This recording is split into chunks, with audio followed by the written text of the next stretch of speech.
Thank you. Thank you. Thanks to the organizer for organizing this conference in these complicated times. Let me start my timer. So yeah, so my talk is going to be about something related to algebra. So I'm going to start like slowly. Let's try to go so that we don't lose anyone here. So basically, the first thing that we need to talk about is degree. So what is the degree of a variety? But this degree is let's think of the degree of a polynomial, you know, and a single polynomial, the locus of that describes some object, we call it a variety. And this idea of the degree, it can be generalized when you have a system of equations and you have the common zero to several equations. So you can always define for a variety two very important integers, that is the dimension, and dimension is what you think it is, and the degree.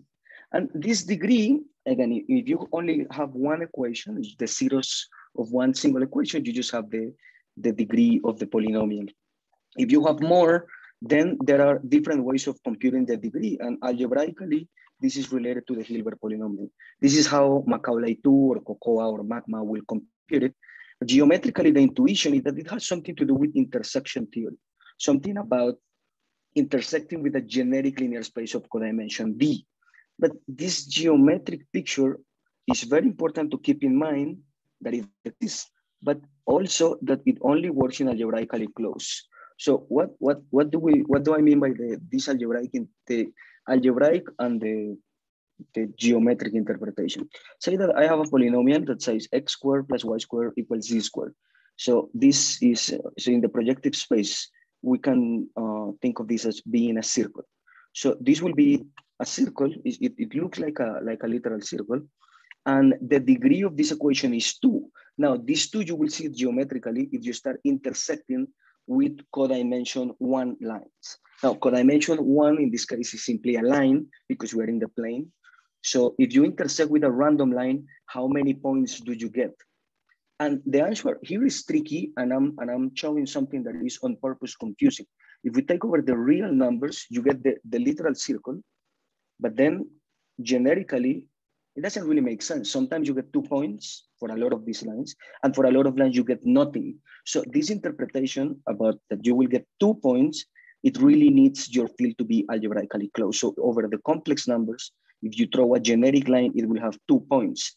It may have 1 point of tangency, it's like a double point, but a generic line will intersect the circle in 2 complex points. But you need complex numbers for that, or the reals that wouldn't be true. So this is why it's sometimes better to keep the algebraic definition in mind. And with the algebraic definition is something related with the Hilbert polynomial of the associated ring. And you compute the Hilbert polynomial, you write it in certain basis, and this 2 that you get from the Hilbert polynomial is the 2 of the degree, and this makes sense over any field. This is very important. So there are some assumptions here that maybe are not too relevant for the talk. We can assume that these varieties are reduced, and we can assume that they are irreducible, because if you have different components, by the geometric intuition, the degree will be additive. If you have 2 circles, then a line will intersect in 4 points, 2 for one and 2 for the other one. So we can assume that everything here is irreducible, it is reduced, and we are going to assume that we have on the algebra side, we have a polynomial ring. So we have m variables, any number of variables, and we have a standard grading. A standard really means that each variable has degree 1. Okay, this is the notion of degree, but we're going to talk about multi-degree. And a multi-degree basically means that instead of being in a single projective space, we are in a product of them. To be concrete, let's say that you are in the product of 3 projective spaces, you still have dimension. Dimension is intrinsic. It doesn't matter where you live. But now the degree or multi-degree, we cannot intersect with something of codimension D. That doesn't make sense.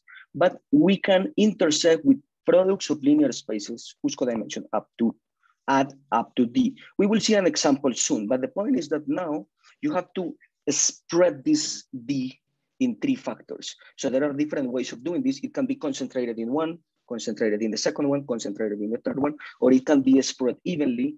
And for each possibility, So now we are going to have one number, so a multi-degree is a bunch of numbers, one number for each triple that adds up to B.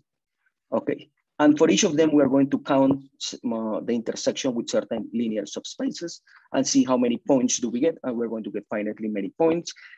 This is geometrically. Algebraically, you will do something with the Hilbert polynomial and the numbers will just pop out.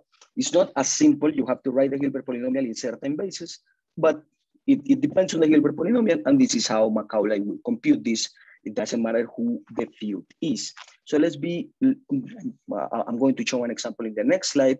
And these are more technical details. This is just saying the same thing that I was saying before, but in the framework of having the child ring, and right, this is not too important. But basically, the important example is this. So we can have some variety. So what is going to be this variety? This will be an affine toric variety. And this means very quickly, I take following recipe. And I'm going to take, so people take this equation, this matrix, and look at this matrix is keeping track of the exponents. So I can simply take a map that goes from C star. So these T1 and T2 are non-zero integers. They are non-zero because some of these entries may be negative. So I will need to take inverses. But you can take the following map. I can take any T1, T2 and map it. This is a monomial map. So I have 6 coordinates, and these 6 coordinates are monomials in my variables. So these monomials, T1, T2 squared, T1 squared, and so on. So when something like this, the image is not necessarily a variety, but then you take the closure of the image, and the closure in something called the Zariski topology, but often if we are working over the real numbers, say, this will sometimes agree with the usual Euclidean topology. And that the closure is going to be an algebraic variety. It's going to be cut out by some equations. These equations are hard to get, but you know, the computer algebra system can get it. And here I did a trick with triply homogenize, so that instead in A6, I'm going to homogenize the first 2, second 2, and last 2, so that it lives inside of a projective plane 3 times. We do this, we ask the computer, this is intensive and the equations are very, very long, but it will spit some multi-degree that looks like this. So the multi-degrees are integers, that's the point. And it spits some integers, 5 with 2 with this, it spits something like this. Now, how do we interpret these things? So when you ask the computer to compute these things, then each of these numbers have a meaning. And again, it's a meaning that we can explain when the field is algebraically closed, so it's some intersection. Let's take, for example, this 5h1 squared, h2 squared.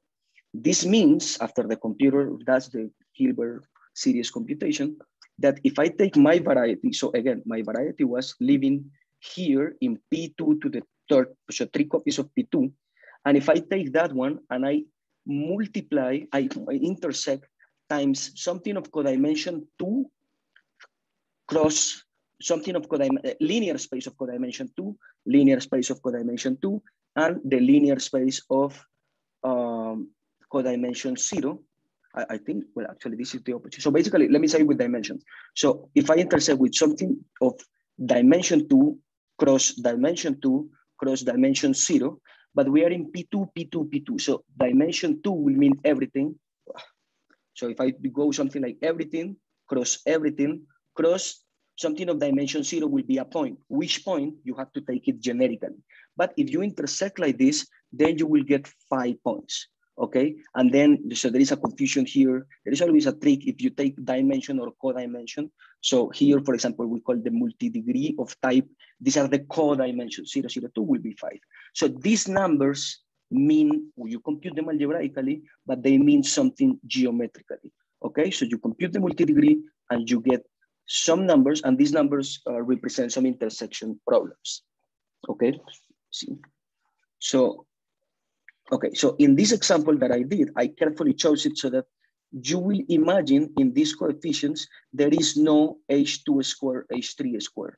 So again, if I look at the complements, so that means that the multi-degree of type 2, 0, 0 is 0. There is no multi-degree there. That means it means something geometric, which means that if you intersect with something that looks like a point in the first factor, and everything in the second factor, everything in the last factor. So the point has to be chosen generically. you will not get any intersection. So sometimes these multi-degrees are positive, sometimes they are not. That's the whole point of the talk is, when are they positive? Why, I mean, what is the reason why this guy, we got a 0 here? And this is like an algebraic problem, but coming from a combinatorics perspective, I'm not doing anything fancy here. It's just a different way of writing something like this information. So people will just put it together. This can be an element in the chain. People think of this as a polynomial. And if you think of this as a polynomial, then you can simply plot the exponents that you see. And if you don't want to lose any information, you put like not just the exponent, but what was the coefficient. So this picture here, this triangle, for example, this 6 here, I put a 6, and this point is representing the monomial h1, h2, h3 square, okay?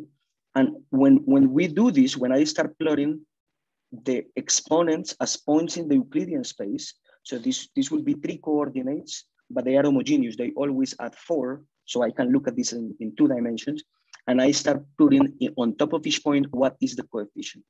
And there is nothing happening here. It's the same information here or here.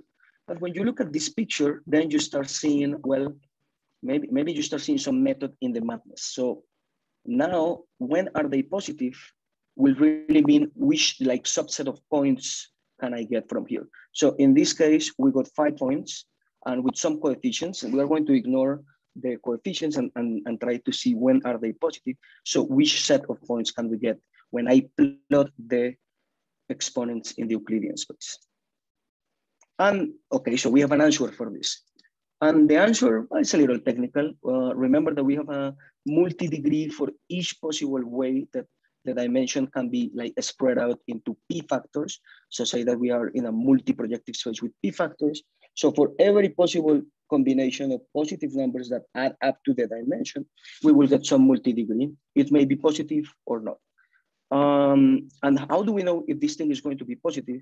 So this is going to be positive if and only if we take this vector. So we think of this as a vector, just a p tuple of numbers, and we check for every subset a condition that looks like this. For every subset, we add the entries in that subset, and that has to be bounded by the dimension of projecting my variety into those subsets. So the important thing here, what I want you to get is that whatever this thing is, we are looking at something that is algebraic, and we can decide if this is positive if and only if a bunch of conditions that are linear, and by definition, they are integer points. So this thing here is saying that what we're looking at is the set of integer points of some polyhedra.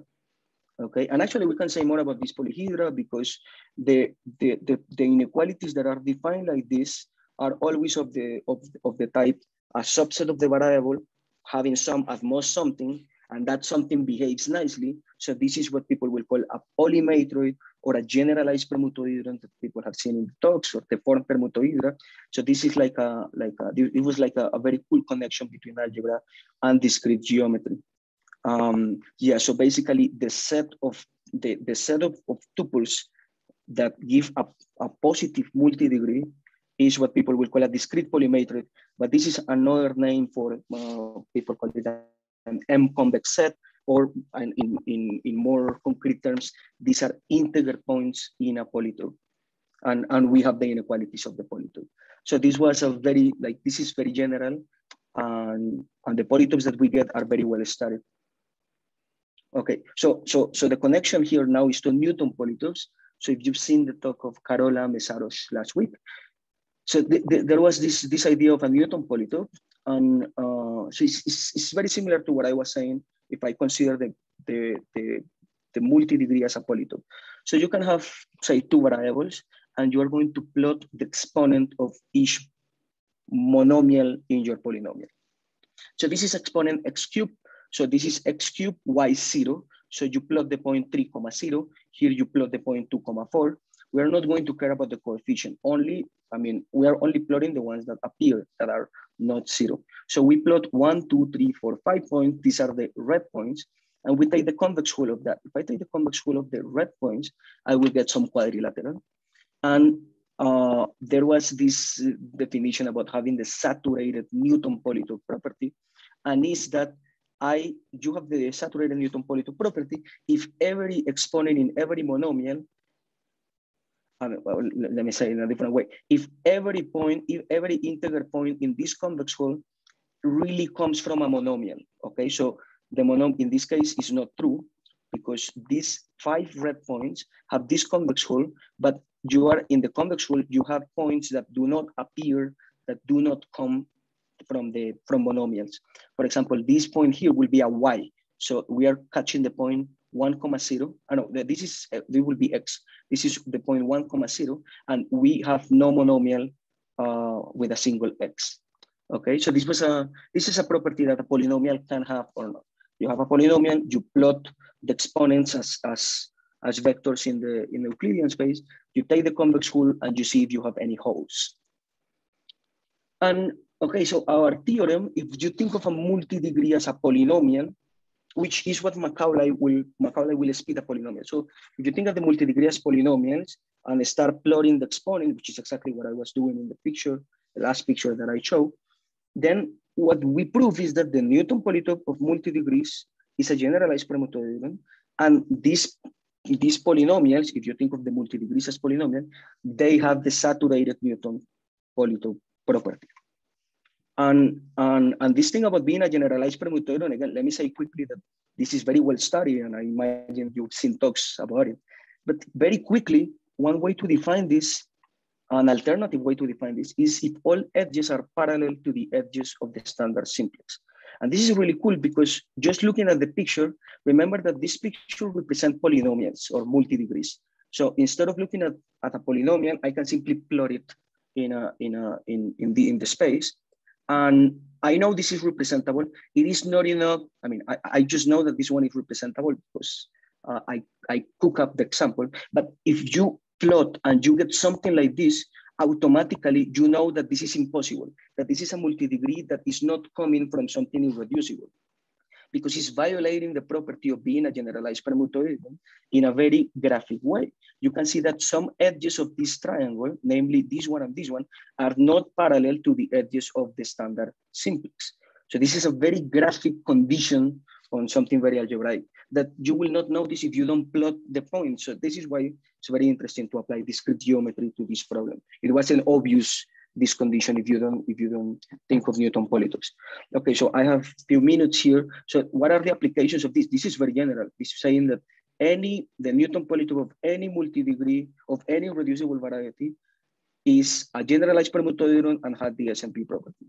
So this is very general, and we were trying to apply this to different combinatorial results. If you've seen Carola's talk, there are a lot of open problems about which combinatorial polynomials have the SMP property. So if we can, or if somebody shows that they are multi-degrees, then this theorem will apply, and that's it. So we had several applications here. I don't have time to go over them, but the two important applications that I want to mention quickly are Schubert polynomials and double Schubert polynomials. So double Schubert polynomials is something that we did with a different team. And maybe that's a talk for a different FPSAC, but let me at least tell you about Schubert polynomials. So in Carola's talk, you've seen, okay, so a Schubert polynomial is defined in a very combinatorial way. It also, I mean, depends who you are talking to, is either how do you say, it comes from the Schubert variety inside the flag variety, or you can define it recursively from scratch, starting from the longest permutation, and then you start swapping and defining these things. And there is a lot of work here that this is well defined. And these are polynomials that are very well studied. And we know there are combinatorial expansions, and you can describe each monomial that happens, and there are several models of doing this. But there was a very famous conjecture, and it was, okay, the same thing. This is a polynomial.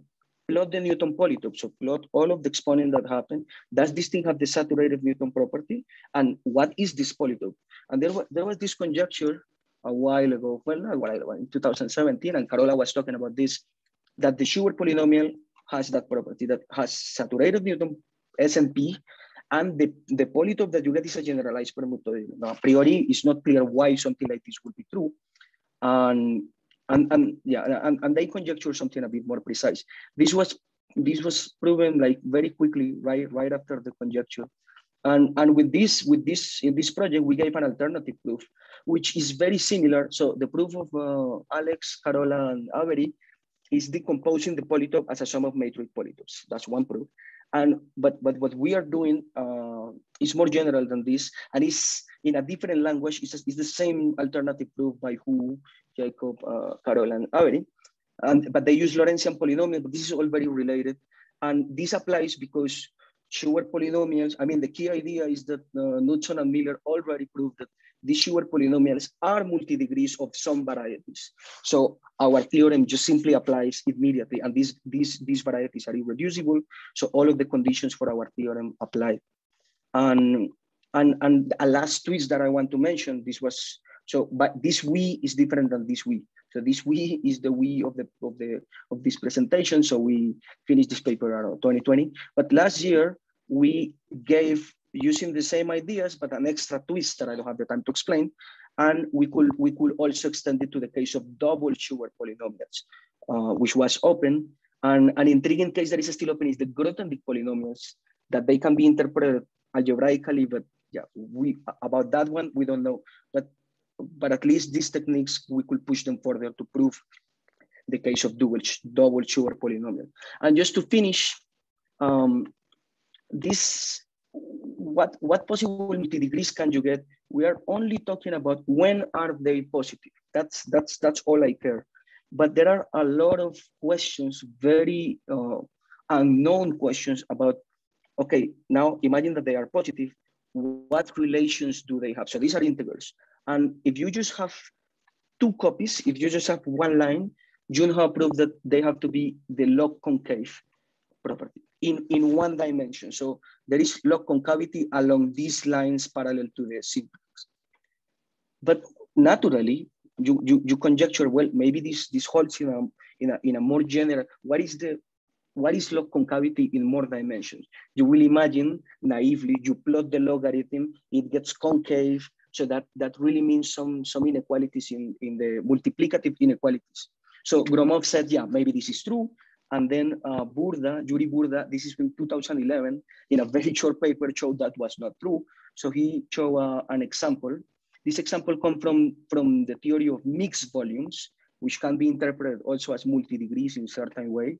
And he has some polytope that have these mixed volumes, or some multi-degree that looks like this. And the failure is the following. You will expect that log concavity in a naive way, you will expect that this guy times 3 will be bigger than these three neighbors. So for example, is 4 cubed bigger than 1, 1, and 15? Yes, because 4 cubed is 64, and that is bigger than these guys. But in this other triangle, it's not true. You will expect that 4 cubed is bigger than 5 times 1 times 15, and it fails. And because of this very simple example, we really have not even a conjecture of what inequalities these guys satisfy in general. What is the generalization of? Oh, but maybe there are some guesses. So this is where the theory of Lorentzian polynomials comes into play, but there is no like a general conjecture of like these numbers satisfy. I mean, if some set of necessary and sufficient conditions for this some arrangement like these to exist. So it's still open what is the right notion of log concavity in higher dimension. And this is all I wanted to say for now. Okay, let us thank Federico for a great talk. And are there any questions? We have, well, being the last talk, we have a few hours for questions, but keeping with the time schedule, there's time for a couple of questions.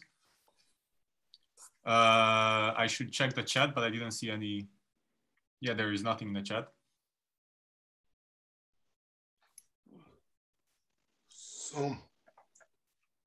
So if I understand correctly, regarding the actual coefficients, not whether they are positive or not, there is no conjecture, no structure, nothing is. Yeah, we would like to have something like this, looking at these configurations and say, okay, they come from a multi-degree, if and only if something, and we don't know. It will be cool to have more inequalities that they have to satisfy, but yeah, it's very open. Like, what is the behavior of these integrals? And this case is double Schubert, or is it Schubert? No. So this example come from some mixed volumes of polytopes. In the case of Schubert polynomials, so in the case of Schubert polynomials, what we proved is that what several people have proved now is that the polytope that you get, the set of integer points, is nice in a way. It's a points in a polytope. Yeah. But now people are studying the coefficients. What are these numbers? And there are some papers like that. I think Avery and Carola have something like, we can know when are they all equal to 1, for example. Can it happen that they are all equal to 1? And for sure, polynomials, people have been studying these things, but then it becomes complicated. Okay, I think 1 is done. Can you do 1 or 2? Can you bound these numbers? And what properties can you say? I think not a lot is known in that direction. So there is no counterexample to Gromov conjecture in Schubert polynomials. No, good point. I don't know. No, but it should be, there are formulas for the coefficients that you get, depending on, there are many ways of describing these pipe dreams and whatnot. So it should be, it's a concrete question. Like, it should be a concrete question. It's testable, but no, as far as I know, there is no counterexample in that set of examples. Yeah, I don't know, maybe, yeah. Okay, thank you. Interesting talk. Thank you. Any other questions for Federico?